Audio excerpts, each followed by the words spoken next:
রোহিঙ্গা সংকটের স্থায়ী সমাধানের আন্তর্জাতিক উদ্যোগ নিতে তুরস্কের প্রতি আহ্বান জানিয়েছে জামাত এবং এনসিপি। শুক্রবার রাতে হোটেল ইন্টারকন্টিনেন্টালে তুরস্কের পররাষ্ট্রমন্ত্রী হাকান ফিদানের সঙ্গে আলাদা বৈঠকে দুটি দলই এই আহ্বান জানায়। বৈঠকে বাংলাদেশ সীমান্তে ভারতের পুশিন অপচেষ্টার কড়া সমালোচনা করে এনসিপি।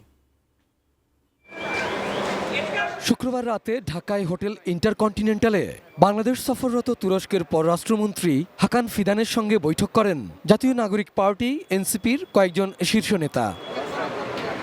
সেখানে বাংলাদেশে ভারতের পুশিনের বিষয়টি তুলে ধরে এনসিপি নেতারা জানান, ভারতের পুশিন কোনোভাবেই কাম্য নয়। আঞ্চলিক রাজনীতির অংশ হিসেবেই এ ধরনের ঘটনা বলেও মন্তব্য করেন এনসিপি নেতারা। বাঙালি মুসলিম, কিন্তু তাদেরকে বাংলাদেশি বলে বাংলাদেশে পুশিন করানোর এক ধরনের চক্রান্ত ভারত সরকারের পক্ষ থেকে করা হচ্ছে। আমরা সে বিষয়টাও তার কাছে আমরা তুলে ধরেছি। এর আগে সেখানেই তুরস্কের পররাষ্ট্রমন্ত্রীর সাথে জামায়াতের আমির ডাক্তার শফিকুর রহমানের নেতৃত্বে 6 সদস্যের প্রতিনিধি দলের বৈঠক হয় প্রায় 1 ঘন্টা।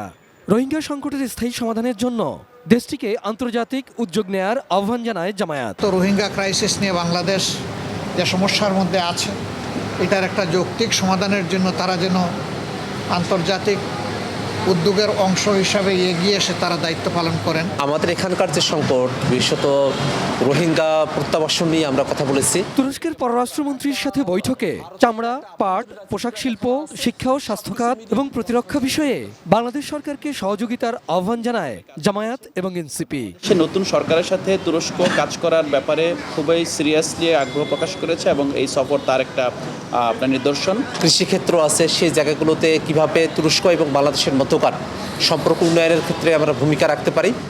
Abul Kalam Azad, ATN news, Dhaka.